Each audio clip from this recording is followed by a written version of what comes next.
Reconstructive ম্যামোপ্লাস্টি, সেটা এক ধরনের প্লাস্টিক সার্জারি অফ দ্য ব্রেস্টস, যেখানে ক্যান্সারের কারণে বা অন্য কোনো কারণে ব্রেস্টের একটা অংশ বা সম্পূর্ণ ব্রেস্ট যদি ফেলে দিতে হয়, সেখানে ওই ব্রেস্টটাকে রিকনস্ট্রাকশন বা পুনর্গঠন করে নেওয়া যায়।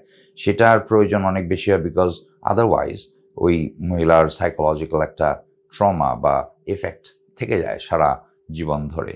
তো সেই কারণে আমরা ব্রেস্ট রিকনস্ট্রাকশন করে দিই।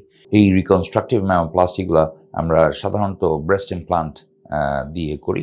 এখানে একটা ব্রেস্ট ইমপ্লান্ট বসিয়ে দিই মাসলের নিচে, সাথে most of the time latissimus dorsi back muscle একটা আছে, সেটা আমরা দিয়ে কাভার করে দিই।